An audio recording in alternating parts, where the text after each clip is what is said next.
നമസ്കാരം. 300 കോടിയുടെ നിക്ഷേപ തട്ടിപ്പ് കേസിൽ കീഴടങ്ങിയ പുല്ലാട് G&G ഉടമകളായ ഗോപാലകൃഷ്ണൻ നായർ, മകൻ ഗോവിന്ദ് G നായർ എന്നിവരെ കോടതി റിമാൻഡ് ചെയ്തു. ഇന്നലെ തിരുവല്ല ഡിവൈഎസ്പി ഓഫീസിൽ ഹാജരായ പ്രതികളെ കോയിപ്പുറം സ്റ്റേഷനിലെത്തിച്ച് ചോദ്യം ചെയ്ത ശേഷം ഇന്ന് രാവിലെയാണ് പത്തനംതിട്ട അഡീഷണൽ സെഷൻസ് 3 കോടതിയിൽ ഹാജരാക്കിയത്. 14 ദിവസത്തേക്ക് റിമാൻഡ് ചെയ്ത് ഇവരെ കൊട്ടാരക്കര ജയിലിലേക്ക് മാറ്റും. പ്രതികളുടെ തെളിവെടുപ്പിനും തുടരന്വേഷണത്തിനുമായി കസ്റ്റഡി അപേക്ഷയും നൽകിയിട്ടുണ്ട്. അതിനിടെ പ്രതികളുടെ കീഴടങ്ങൽ ആസൂത്രിതമായ നാടകമാണെന്നും ആക്ഷേപമുയരുന്നു. രാഷ്ട്രീയ സ്വാധീനത്തിലുണ്ടായ ധാരണ പ്രകാരമാണ് കീഴടങ്ങൽ. മൂന്നാം പ്രതി സിന്ധു G നായർ മുൻകൂർ ജാമ്യാപേക്ഷ ഹൈക്കോടതിയിൽ നൽകിയിട്ടുണ്ട്. ജാമ്യാപേക്ഷ തള്ളാതിരിക്കാൻ വേണ്ടി മറ്റ് 2 പ്രതികൾ നിയമോപദേശമനുസരിച്ച് കീഴടങ്ങിയതാണെന്നും പറയുന്നു. ഇവർക്ക് ശക്തമായ സമുദായ രാഷ്ട്രീയ പിന്തുണയുണ്ട്. തോട്ടപ്പുഴശ്ശേരി, കോയിപ്പുറം, പുറമറ്റം, അയിരൂർ, ചെറുകോൽ തുടങ്ങിയ സ്ഥലങ്ങളിലാണ് കൂടുതൽ നിക്ഷേപകർ ഉള്ളത്. 1.5 കോടിയിലധികം രൂപ നിക്ഷേപം ഉള്ളവരും ഇക്കൂട്ടത്തിലുണ്ട്. ആകെ 138 കേസുകളാണ് പ്രതികൾക്കെതിരെ കോയിപ്പുറത്ത് മാത്രം രജിസ്റ്റർ ചെയ്തിട്ടുള്ളത്. ഇവിടെ 200-ലധികം പരാതികൾ ലഭിച്ചിട്ടുണ്ട്. ഇവയെക്കുറിച്ചുള്ള അന്വേഷണം തുടരുകയാണ്. തിരുവനന്തപുരം മുതൽ കോട്ടയം വരെയുള്ള ജില്ലകളിലായി 40 ബ്രാഞ്ചുകളാണ് പല പേരുകളിലായി ഇവർക്കുള്ളത്. റിസർവ് ബാങ്ക് നിർദ്ദേശത്തിനും അധികം പലിശ നൽകിയാണ് ഇവിടങ്ങളിൽ ഇവർ നിക്ഷേപം സ്വീകരിച്ചിരുന്നത്. ബോണ്ട് നൽകിയും ഡയറിയിൽ കുറിച്ചുമൊക്കെ നിക്ഷേപം വാങ്ങിയിരുന്നതായി പരാതിക്കാർ പറയുന്നു. കഴിഞ്ഞ ഡിസംബർ വരെ പലിശ തുക കൃത്യമായി ബ്രാഞ്ചുകളിൽ നിന്ന് നേരിട്ടോ നിക്ഷേപകർക്ക് ലഭിച്ചിരുന്നു.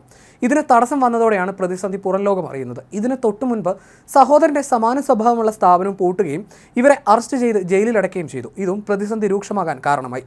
തട്ടിപ്പിൽ പങ്കാളിയാണെന്ന് കരുതുന്ന ഗോവിന്ദന്റെ ഭാര്യ ലക്ഷ്മി രേഖ G കുമാർ വിദേശത്താണ്. ഇവരെ നാട്ടിലെത്തിക്കാനുള്ള നീക്കം തുടങ്ങി. പോലീസ് കേസുകളിൽ വിശ്വാസവഞ്ചന, ചതി, ക്രിമിനൽ ഗൂഢാലോചന എന്നീ വകുപ്പുകൾക്ക് പുറമെ ബഡ്സ് ആക്ടും ചുമത്തിയ സാഹചര്യത്തിൽ ഇവരുടെ ബിനാമി സ്വത്തുക്കൾ കണ്ടെടുക്കുന്നതിനായി രജിസ്ട്രേഷൻ IG പോലീസ് കത്ത് നൽകി. 1000-ഓളം നിക്ഷേപകരിൽ നിന്നായി 300 കോടിയിലധികം രൂപ ഇവർ തട്ടിയെടുത്തുവെന്നാണ് പോലീസ് പറയുന്നത്. എന്നാൽ 300 മുതൽ 600 കോടി വരെയാണ് ഇവർ സമാഹരിച്ചതെന്ന് നിക്ഷേപകരും പറയുന്നു. ഗോപാലകൃഷ്ണൻ നായരും അനുജനും NSS തിരുവല്ല താലൂക്ക് യൂണിയന്റെ മുൻ പ്രസിഡന്റും കോയിപ്പുറം പഞ്ചായത്തിന്റെ മുൻ പ്രസിഡന്റുമായ D അനിൽകുമാർ ചേർന്ന് PRD ചിറ്റ്സ് ആൻഡ് ഇൻവെസ്റ്റ്മെന്റ് എന്ന സ്ഥാപനം നടത്തി വരികയായിരുന്നു. ഇതിൽ ചിട്ടി കമ്പനി, PRD നിധി, PRD മിനി ഇൻവെസ്റ്റ്മെന്റ് തുടങ്ങിയ സ്ഥാപനങ്ങൾ രജിസ്റ്റർ ചെയ്തു. ഇതിൽ PRD മിനി, PRD നിധി എന്നിവയുമായി പിന്നീട് ഗോപാലകൃഷ്ണൻ നായർ സ്വന്തം നിലയിലേക്ക് മാറി. മകൻ ഗോവിന്ദനും ചേർത്ത് G&G എന്ന പേരിൽ പുതിയ മുഖം സ്വീകരിച്ചു. സ്വർണ്ണപ്പണയം, ചിട്ടി, സ്ഥിര നിക്ഷേപം സ്വീകരിക്കൽ എന്നിങ്ങനെ പലതായി സ്ഥാപനം വികസിച്ചു. ഇതിനിടെ അനുജൻ അനിൽകുമാറിന്റെ PRD ഫൈനാൻസ് പൊട്ടി. ഇയാൾ കുടുംബസമേതം മുങ്ങി. 400 കോടിയോളം രൂപയുടെ തട്ടിപ്പാണ് അനിൽകുമാർ നടത്തിയത്. നിക്ഷേപകരുടെ പരാതിയിൽ രജിസ്റ്റർ ചെയ്ത കേസുകളിൽ അനിൽകുമാർ കുടുംബവും 2022 ഒക്ടോബറിൽ അറസ്റ്റിലായി. 1 വർഷത്തോളം ജയിൽവാസം കഴിഞ്ഞ വർഷമാണ് പുറത്തിറങ്ങിയത്. PRD പൊട്ടിയ സമയത്ത് G&Gയിലെ നിക്ഷേപകർ പണത്തിനായി ഗോപാലകൃഷ്ണനെ സമീപിച്ചിരുന്നു. എന്നാൽ തങ്ങളുടെ സ്ഥാപനം സുരക്ഷിതമാണെന്ന് വിശ്വസിപ്പിക്കാൻ ഇയാൾക്കായി. ഇതിനു പുറമെ ചില പുതിയ സംരംഭങ്ങൾ തുടങ്ങുന്നുവെന്ന് കാണിച്ച് നിക്ഷേപകരിൽ നിന്ന് കൂടുതൽ തുക സമാഹരിക്കുകയും ചെയ്തു.